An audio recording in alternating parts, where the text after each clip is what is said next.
Prenez ce temps pour être dans la parole de Dieu et pour ouvrir votre cœur et me laisser vous enseigner la parole de Dieu. Hier, j'ai commencé à enseigner sur les pensées puissantes et je vais continuer cela aujourd'hui et même peut-être demain. Et nous mettons les gens au défi de méditer pendant 1 mois, de laisser devant eux et de déclarer à voix haute celle de ce mois-là. La première était « Je peux faire tout ce que je dois faire à travers Christ qui est ma force ». Si vous pensez que vous ne pouvez pas le faire, vous ne pourrez pas le faire. Donc, au lieu de simplement penser à tout ce qui vous passe par la tête, apprenez à penser comme Dieu pense, ce qui signifie que vous devez connaître la parole de Dieu parce que la Bible est vraiment la pensée de Dieu. C'est ce qu'il pense de nous, à ce qu'il pense du péché et de différents types de comportements, c'est la parole de Dieu pour nous. Et plusieurs fois dans la Bible, nous sommes mis au défi et encouragés à méditer sur la parole de Dieu. Et méditer signifie penser à quelque chose encore et encore. Si vous savez comment vous inquiéter, vous savez méditer. Parce que lorsque vous vous inquiétez, vous continuez à penser à la même chose encore et encore et encore. Eh bien, disons que l'inquiétude vient et vous y pensez. Vous avez la capacité, et cela peut être une nouvelle pensée, mais dites « Non, je ne penserai pas à ça ». Et au lieu de cela, vous pouvez dire « Oui, j'ai un problème, mais Dieu est de mon côté, il m'aime et il s'occupera de moi. Je crois que Dieu fera en sorte que tout marche. » Et puis l'inquiétude revient, et puis vous dites « Non, Dieu m'aidera, il est de mon côté. Dieu m'aime, je peux faire tout ce que je dois faire. Tout va aller pour le mieux. » Et ensuite, le diable dira « Eh bien, tu ne peux pas supporter ça. » Et vous dites « Je peux faire tout ce que je dois faire grâce au Christ, qui est ma force. » Maintenant, cela peut vous sembler très étrange. Vous pourriez même être chrétien et n'avoir jamais entendu cela. Mais la Bible dit dans Romains 4, 17 que nous servons un Dieu qui appelle ce qui n'existe pas comme s'il existe déjà. Et David a dit dans les psaumes « Je veux proclamer le décret ». Et un décret est quelque chose d'écrit. Et proclamer signifie que vous ouvrez la bouche et vous le dites. En fait, vous pouvez trouver toutes sortes de passages qui soutiennent ce que je vous dis. Je ne peux pas poser les mêmes fondations tous les jours. Mais aujourd'hui, je vais continuer avec la 3e pensée puissante. Combien de personnes disent « J'ai peur, j'ai peur. J'ai peur de voler. J'ai peur du dentiste. J'ai peur d'aller faire un examen. » Savez-vous combien de personnes ne veulent pas aller chez le médecin parce qu'ils ont peur de ce que le médecin leur dirait? Ce qui est en fait stupide parce que si quelque chose ne va pas en vous, plus vous le découvrez tôt, plus vous pourrez y remédier. Il y a des gens qui meurent tôt parce qu'ils ne veulent pas aller chez le médecin et ils ne savent pas que quelque chose ne va pas jusqu'à ce qu'il soit trop tard. Nous n'avons pas à vivre dans la peur. 1 Jean dit « L'amour parfait chasse la peur ». Au lieu de dire que vous avez peur, pensez et dites « Je ne vivrai pas dans la peur. Je ne vivrai pas dans la peur. Je ne vivrai pas dans la peur. » Quand vous avez un problème, vous ressentez tout de suite la peur. Ou vous avez peur que quelqu'un soit en colère contre vous, ou vous avez peut-être peur que Dieu soit en colère contre vous, ou vous avez peur de mourir, peur. Mais la peur amène le tourment. Et ce n'est pas la volonté de Dieu que vous, moi ou quelqu'un d'autre vivions dans le tourment. Jésus est venu pour que nous puissions avoir et vivre pleinement notre vie jusqu'à ce qu'elle déborde. Et donc vous pouvez penser et dire « La peur apporte le tourment et je refuse d'être tourmenté. Je ne vivrai pas dans la peur. » Apprenez à être plus conscient de l'amour de Dieu que de vos peurs. Maintenant, 1 Jean 4, 16 à 19 a en fait été l'un des passages dans ma vie et dans ma marche avec Dieu qui ont vraiment changé ma vie. L'une des raisons pour lesquelles nous ne croyons pas vraiment que Dieu nous aime et que nous ne regardons pas vraiment. Nous ne Regardons pas quand il fait des choses qui montrent qu'il nous aime, la moitié du temps nous manquons ceci, parce que nous sommes trop occupés à penser à autre chose. Et dans la Bible amplifiée, 1 Jean 4,16 dit « Or nous avons connu l'amour que Dieu a pour nous et nous y avons cru. Maintenant, vous devez comprendre, nous le reconnaissons et nous en sommes conscients. Si vous êtes inconscient, vous ne savez pas ce qui se passe. Nous l'observons, cela signifie que nous le voyons. Nous l'avons connu, nous avons fait l'expérience de l'amour que Dieu a pour nous. Dieu est amour et celui qui demeure dans l'amour demeure en Dieu. » Verset 18, il n'y a pas de peur dans l'amour. La peur n'existe pas. Donc si vous voulez vivre sans peur, vous devrez croire la pensée puissante numéro 2, Dieu m'aime à moi. Et ça va beaucoup vous aider avec la peur. Et faites attention de ne pas dire « j'ai peur, j'ai peur, j'ai peur ». Et si vous pouvez vous discipliner pour méditer là-dessus pendant 30 jours, à la fin de ces 30 jours, vous n'aurez pas à essayer d'y penser. Ce sera juste là, ça fera juste partie de vous. On dit qu'il faut 30 jours pour prendre ou briser une habitude. Je ne sais pas combien de jours ça m'a pris, car je pensais tellement de mauvaises choses sur moi-même et j'avais tellement de peur qu'il m'a fallu environ 1 an à méditer sur l'amour de Dieu avant de le croire. Mais maintenant, ça fait 40 ans que je profite du fait que Dieu m'aime. Et alors, peu importe le temps que ça prend, tant que vous obtenez la liberté, tant que vous restez en esclavage, vous serez malheureux. Mais à chaque fois que vous dites « je n'aurai pas peur », ça cache dans votre cerveau une de ces fois où vous disiez « j'ai peur ». À chaque fois que vous faites du bien, cela annule un mal. Ainsi, juste au moment où vous faites quelque chose de mal, le Saint-Esprit vous le rappellera. Vous pouvez écrire ce passage, le mettre sur votre tableau de bord ou le mettre sur votre frigo, ça vous aidera à vous en souvenir. Et quand vous le voyez, dites « je ne vivrai pas dans la peur ». La peur ne vient pas de Dieu, elle apporte le tourment. Et Jésus n'est pas mort pour que je sois tourmenté. Vous pouvez prendre cette pensée puissante et y ajouter. Ne vous arrêtez pas à « je ne vivrai pas dans la peur ». Vous pouvez aller de l'avant et ajouter à cela. Il n'y a pas de peur dans l'amour, la peur n'existe pas. Au contraire, l'amour parfait chasse la peur. Il expulse toute trace de peur et de terreur.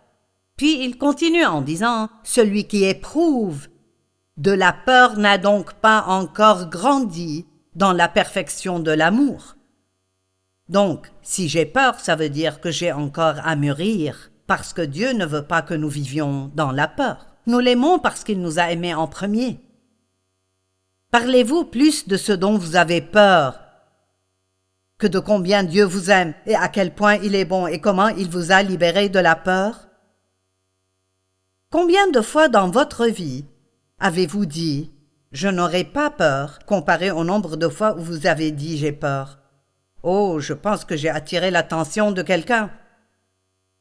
Je répète, combien de fois dans votre vie avez-vous dit « je n'aurai pas peur » par rapport au nombre de fois où vous avez dit « j'ai peur ».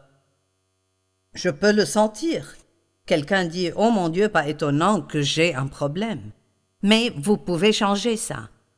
Vous pouvez le changer. Dieu ne nous laisse jamais sans réponse. Dès que vous commencez à faire les choses à la manière de Dieu, vous commencerez à obtenir les résultats de Dieu. La foi est un don de Dieu, et nous l'avons tous. Tout homme a reçu une mesure de foi. Nous avons tous la foi nécessaire pour faire ce que Dieu nous demande de faire. Et la foi est la seule chose qui vainc la peur. Nous disons des choses comme « quand la peur frappe à votre porte, envoyez la foi y répondre et elle s'enfuira ». Parce que la peur ne peut pas exister là où il y a la foi. La peur ne peut être vaincue que par la foi. Les experts en santé mentale, c'est vraiment drôle, tout est nouveau pour eux. Nous venons de découvrir quelque chose d'incroyable, c'est la thérapie d'exposition. Ils disent aux gens qu'ils peuvent se libérer de la peur en s'exposant petit à petit à ce dont ils ont peur.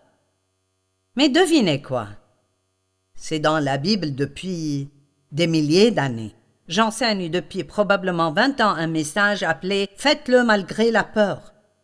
Je dis tout le temps aux gens, la seule façon de vaincre la peur est de faire ce dont vous avez peur. Cela ne veut pas dire que si vous avez peur des eaux profondes, vous devez sauter du haut d'une falaise, mais disons que vous avez peur de voler, mais vous devez vraiment pouvoir voler parce que vous perdez des heures sur la route alors que vous pourriez prendre l'avion ou vous ne prenez pas des vacances que vous aimeriez prendre. Si c'est quelque chose que vous croyez que Dieu veut que vous fassiez, alors, même si vous devez le faire en tremblant et en suant, en frémissant, faites-le. Et plus vous le faites, plus vous réaliserez que cette peur était un mensonge et qu'elle vous gardait dans l'esclavage. Et je connais une femme comme ça dans le domaine des voyages en avion.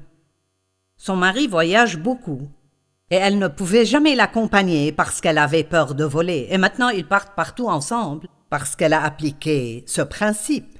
La première fois, c'était difficile, la deuxième fois aussi, mais chaque fois que vous le faites, ça devient un peu plus facile.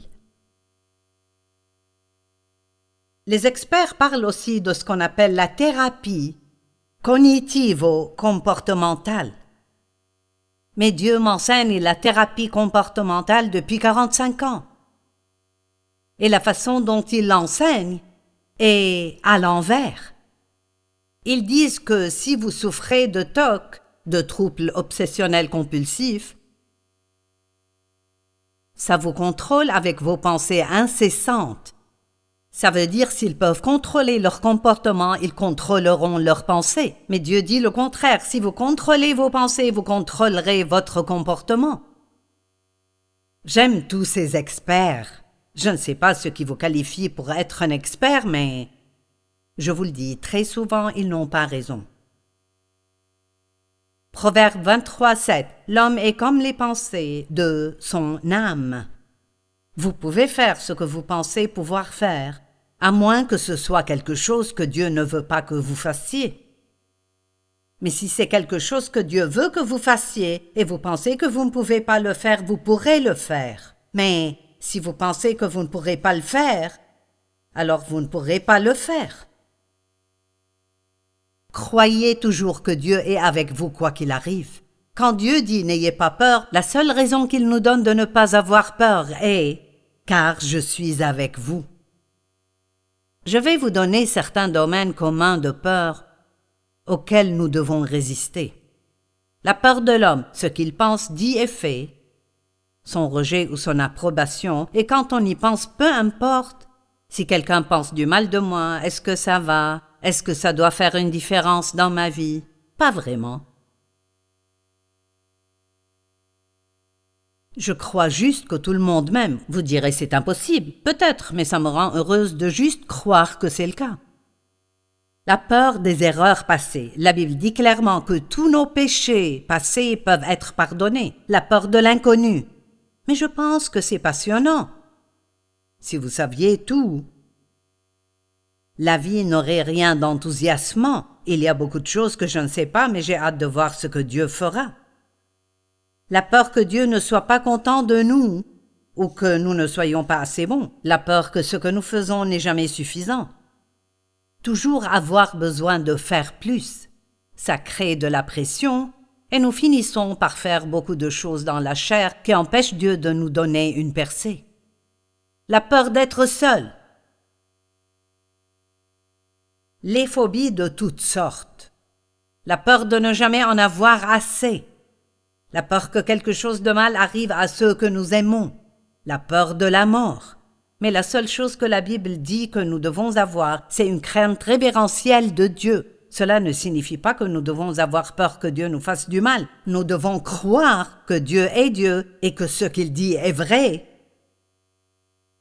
et que ça arrivera si nous le croyons.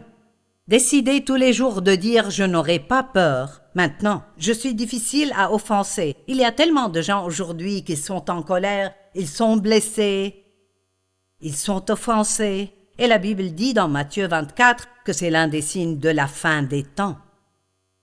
Beaucoup seront offensés et ils s'éloigneront, et l'amour de beaucoup se refroidira à cause de tous les problèmes dans le monde. Et nous voyons cela aujourd'hui. Les gens sont tellement susceptibles. Laissez-moi vous poser une question et soyez honnête. Êtes-vous susceptible? Êtes-vous facilement blessé? N'utilisez pas l'excuse « je suis blessé facilement ». Eh bien, ne soyez pas blessé facilement. Et arrêtez de dire ça. Dites plutôt « je suis difficile à offenser ». C'est presque impossible de m'offenser. Et dès que quelqu'un me fait du mal, je lui pardonne, je n'attends pas, je lui pardonne tout de suite. Et vous savez, le pardon, la nature du pardon, plus vous vous y accrochez longtemps, plus les racines s'enfoncent. Mais mon Dieu, si vous pardonnez tout de suite avec l'aide de Dieu. Je me souviens d'une fois où quelqu'un m'a vraiment blessé et j'étais en colère. Et je suis allé à mon bureau, j'ai pris ma Bible et j'ai dit « Mon Dieu, je ne sortirai pas de cette pièce tant que tu ne me donnes pas la grâce de dépasser cela. » Nous devons juste être déterminés. Je ne vais pas vivre comme le diable veut que je vive. Je vais avoir la vie que Jésus est mort pour me donner. L'apôtre Paul a dit qu'il fait une chose, c'est sa seule aspiration, oublier ce qui est derrière et s'emparer de ce qui est devant lui. Il a dit « Je vais m'emparer de ces choses que Christ Jésus est mort pour me donner ». En d'autres termes, il a dit « J'ai l'intention de prendre tout ce que Jésus veut que j'ai ». Et ce n'est pas toujours facile. Souvent, vous devez mener le bon combat de la foi. Souvent, ça prend beaucoup trop de temps. Mais chaque jour où vous travaillez avec Dieu, plutôt que contre lui, est un jour où vous allez progresser, et peut-être que vous ne le remarquerez pas. Mais c'est un progrès. Le monde est rempli de gens en colère, amers, offensés et susceptibles, mais nous pouvons résister à laisser ces émotions contrôler notre vie. Pensez et dites « Je suis difficile à offenser et je suis prompte à pardonner ». L'une des choses qui aide est dans 1 Corinthiens 13:7, et c'est que l'amour est toujours prêt à croire le meilleur concernant toute personne. Pourquoi nous devons-nous pas être en colère ou être offensés et manquer de pardon? Cela donne au diable un avantage contre nous. 2 Corinthiens 2:10 et 11 nous le disent. Et dans Éphésiens 4, il est écrit « Si vous vous mettez en colère, que le soleil ne se couche pas sur votre colère et ne donnez pas accès au diable. » Ne soyez pas en colère. Si vous êtes en colère en ce moment, lâchez prise, abandonnez, confiez cela à Dieu. « Eh bien, Joyce, tu ne sais pas ce qu'ils m'ont fait. » Eh bien, ils ne méritent peut-être pas votre pardon, mais vous méritez la paix, donc laissez tomber. Numéro 5. J'aime les gens et j'aime les aider. Waouh, c'est l'une de mes préférées. Je voulais que tout le monde m'aide, mais j'ai appris que je suis plus heureuse si je les aide. On ne peut pas être égoïste et heureux en même temps. J'aime les gens. Je n'aimais pas toujours les gens, parce que je voyais toujours ce qui n'allait pas en eux. Tu as tort ici, tu as tort là, mais vous savez quoi, j'ai souvent tort aussi, et je veux que les gens m'aiment. Nous avons beaucoup de choses qui ne vont pas en nous, et Dieu nous aime et nous pouvons aimer les gens imparfaits. Au lieu de chercher ce qui ne va pas chez eux, regardons toutes les bonnes choses qui sont en eux. Et quels que soient les défauts que vous trouvez chez les gens, il y aura beaucoup plus de choses qui sont bonnes que de choses qui ne le sont pas. Fixez votre pensée et dites « Je ne serai pas offensé, susceptible, en colère, amer et rancunier. J'aime les gens et j'aime vraiment les aider. » C'est la seule façon de ne pas vivre une vie égoïste. J'aime Galates 6:10. Je vais vous dire ceci. Ce n'est pas pour me vanter, c'est la vérité. J'aime faire des choses pour les gens. J'aime surprendre les gens et les rendre heureux. Et ça me rend heureuse de le faire. J'aime faire des choses pour eux, mais quand je fais quelque chose pour moi aussi, parce que j'aime ça. Maintenant, donner est l'un des dons spirituels que Dieu donne à certaines personnes, et je pense que c'est l'un des dons que j'ai parce que j'aime vraiment. Et dans Galates 6:10, il est écrit que nous devons pratiquer le bien envers tous. et surtout envers les frères dans la foi, eh bien, pratiquer veut dire que notre pensée est pleine. Nous pouvons avoir la pensée pleine de façon d'être une bénédiction. Avez-vous déjà pensé à cela? Pensez simplement. Maintenant, qui vais-je rencontrer aujourd'hui? Et que puis-je faire pour être une bénédiction pour eux? Qu'est-ce que j'ai que je pourrais leur donner? Ou que puis-je leur dire qui les aidera à se sentir mieux? Fixez votre pensée à l'avance avant de sortir, que vous ne serez pas râleur, vous ne passerez pas la journée à critiquer, mais que vous allez, en fait, aimer les gens et être une bénédiction. Vous les édifierez spirituellement, vous les encouragerez dans leur cheminement dans la vie. Pensez et dites « Je ne suis pas égoïste, j'aime les gens et j'aime vraiment aider les gens. » Essayez cela pendant 30 jours et voyez à quel point cela vous changera. Être aimé nous rend heureux, mais aimer les autres nous rend encore plus heureux. J'aime ça. La chair est avare et gourmande. Et les deux seules choses qu'elle dit, c'est plus maintenant. Pas de patience, je le veux maintenant. Qu'importe ce que j'ai, j'en veux plus. Mais nous pouvons marcher dans l'esprit et non pas dans la chair. 1 Jean 3, 14 dit « Nous savons que nous sommes passés de la mort à la vie, parce que nous aimons les frères. » N'est-ce pas merveilleux?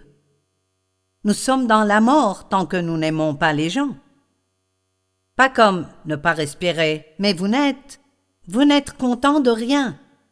Mais quand vous aimez les gens, allez, soyez honnête, combien vous concentrez-vous sur vous-même comparé à ce que vous pouvez faire pour les autres? Combien de fois vous mettez-vous en colère parce que quelqu'un n'a pas fait quelque chose pour vous? Mais au lieu de faire cela, vous pouvez penser à quelque chose que vous pouvez faire pour eux. Le monde dans lequel nous vivons serait totalement différent si les gens faisaient plus pour les autres. Numéro 6. Faire confiance à Dieu. Je fais confiance à Dieu et je n'ai pas besoin de m'inquiéter. Nous passons beaucoup de temps à nous inquiéter. Dans le monde d'aujourd'hui, il y a quelque chose dont vous pouvez vous inquiéter toutes les 5 minutes. Mais vous pouvez arriver au point où vous dites simplement « Je ne vais pas m'inquiéter pour ça, c'est inutile ». L'inquiétude change-t-elle quelque chose dans votre vie? Est-ce qu'elle fait quoi que ce soit de bon? Non, bien sûr que non. Mais la confiance en Dieu apporte la paix dans notre vie. Si votre esprit reste tourné vers Dieu, il vous gardera dans une paix parfaite.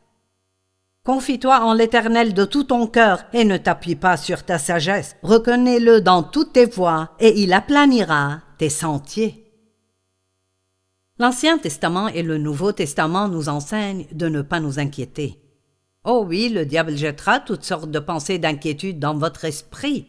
Mais là encore, vous pouvez les rejeter. Je ne vais pas penser à ça, je rejette cela. J'ai décidé que je vais penser à quelque chose de bon.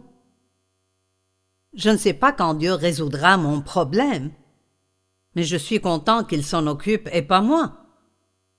Et je suis tellement heureuse. Il m'a fallu beaucoup de temps pour apprendre cela parce que j'étais une personne très soucieuse. Et je voulais toutes les réponses et je voulais savoir.